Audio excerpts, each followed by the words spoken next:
आपके जो है 8 साल से आदित्य योगीनाथ जी मुख्यमंत्री हैं। अभी आए थे, एक गाँव में पत्थर लगा के सब गए हैं। और आपका उन्हीं से सामना है जो बीएसपी से निकले हुए हैं, तो किस भैया प्रकार से उनको टक्कर दे भैया पाएंगे आप? जितने लोग पार्टी बसपा छोड़ के गए दोबारा चुनाव जीत नहीं हमें चाहिए था, तो पहले ही पत्थर के बजाय काम करके दिखा दिए होते। जनता तो वोट देती है, विकास रही है कि किसके आने से हमारा भला होने वाला है। वो समझ चुकी है कि बसपा के ही आने से भला होने वाला है, अन्यथा भला होने। जनता, ये आप लोग बता रहे हैं ना, ये तो जनता तय करेगी ना कौन रहेगा।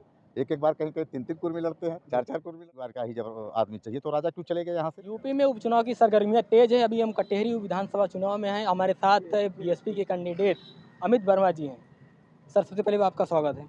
बहुत बहुत धन्यवाद भाई, आप मीडिया साथियों को। जी, तो अभी आप बीएसपी के टिकट पर जो यहाँ से चुनाव लड़ रहे हैं, तो किस मुद्दे पर आप जो है चुनाव लड़ रही हैं? देखिए, बहन कुमारी मायावती जी ने मुझको आशीर्वाद दिया है, यहाँ की जनता का सेवा करने का मौका जनता देगी।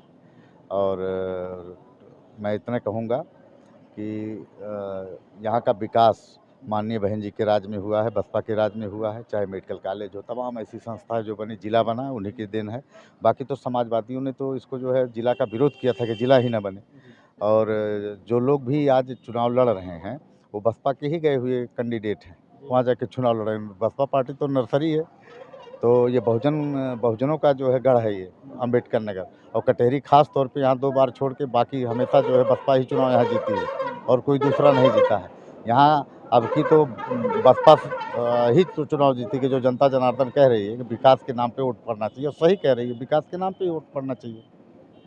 लेकिन जो बीएसपी के नेता रह चुके थे, जो कद्दावर नेता माने जाते थे, अभी तो वो पार्टी छोड़ के चले गए हैं और आपका उन्हीं से सामना है जो बीएसपी से निकले हुए हैं, तो किस भैया प्रकार से उनको टक्कर दे भैया पाएंगे आप? जितने लोग पार्टी बसपा छोड़ के गए दोबारा चुनाव जीत नहीं पाए।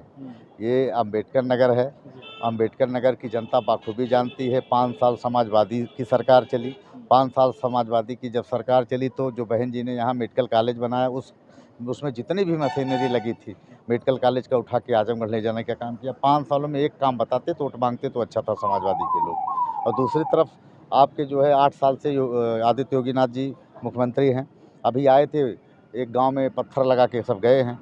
तो अगर वोटवे चाहिए था, तो पहले ही पत्थर के बजाय काम करके दिखा दिए होते, तो जनता तो वोट देती है विकास के नाम पे। आज कैसे कह रही है हम लोग से भूल हो गई, बसपा ही रहती तो ठीक था। अब फिर मौका देगी, क्योंकि बसपा के ही राज में ही अम्बेडकर नगर का भला होने वाला जनता भी समझ चुकी है।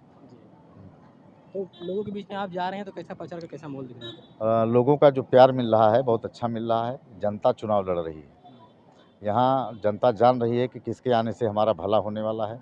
वो समझ चुकी है कि बसपा के ही आने से भला होने वाला, अन्यथा भला होने वाला नहीं। अभी लालजी वर्मा यहाँ के विधायक थे, उन्होंने सिर्फ सांसद बन गए, तो उपचुनाव हो रहा है, तो उन्हीं की पत्नी शोभावती को टिकट दी समाजवादी पार्टी ने। तो वो आप भी वर्मा इस समय कुर्मी समाज से आते हैं, वो भी आते हैं, तो कितना प्रभाव रहेगा? देखो भाई, ये जनता का चुनाव होता है, कुर्मी का चुनाव नहीं होता है। इसको आप समझ के चलिए। ये जो कुर्मी और जनता, ये आप लोग बता रहे हैं ना, ये तो जनता तय करेगी ना कौन रहेगा। एक बार कहीं कहीं 3-3 कुर्मी लड़ते हैं, 4-4 कुर्मी लड़ते हैं। अरे हम तो अम्मा को जिला पंचायत चुनाव लड़ाए थे, 8 कुर्मी लड़े थे यार, उसके बाद भी हम चुनाव जीते थे। ऐसा नहीं है, जनता जो है जानती है हमको कैसा नेता चाहिए। आज मैं देख रहा हूँ तमाम दल के नेता, बड़े बड़े मंत्री यहाँ टहल रहे हैं क्षेत्र में, और मैं तो जानता हूँ मंत्री उसके बाद यहाँ के जाने के बाद फ़ोन नहीं उठाते हैं किसी जनता का। जनता तो यहाँ का नेता चाहिए ना। तो ये और जो आप कह रहे हैं कि परिवार, उनका परिवार लड़ ही रहा है। अगर परिवार को ही एक ही परिवार का ही जब आदमी चाहिए, तो राजा क्यों चले गए यहाँ से, पूर्वज क्यों वहाँ हटाए जो है राजाओं को। तो वोट का जो अधिकार मिला है, इसलिए मिला है ना कि अब अलग अलग नेता बनाते रहिए, कौन अच्छा है कौन बुरा है, पहचान होती रहे। तो जनता आपकी मूड में है, ये परिवारवाद नहीं चलेगा अम्बेडकर नगर में।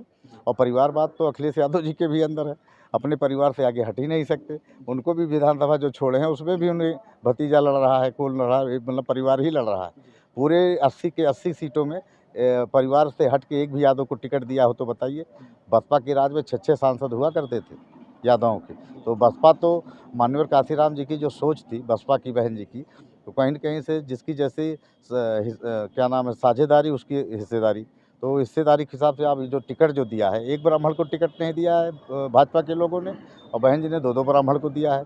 सबको संयम बनाते हुए दिया, दो मुस्लिम समाज को दिया। तो देखिए, पहले आप लिस्ट देखिए कौन किसको कितना भागीदारी दिया है, कौन परिवार वालों को दिया है, सब पता लग जाएगा ना।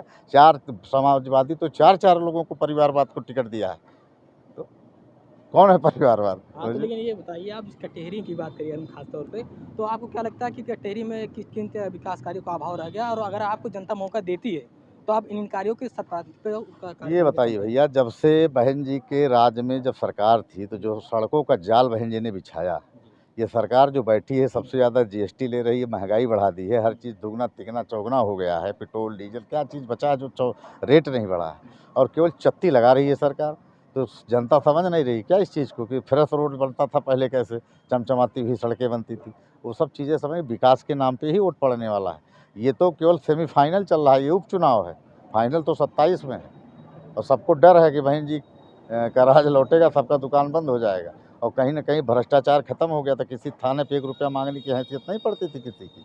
और आज आप खुद जानते हैं, उस कहने की क्या ज़रूरत है। चलिए बात करने की बहुत धन, बाकी हमारी आपके साथ शुभकामनाएं रहेंगी। आप धन्यवाद। जीते और कटेरी के अच्छा विकास करें। धन्यवाद।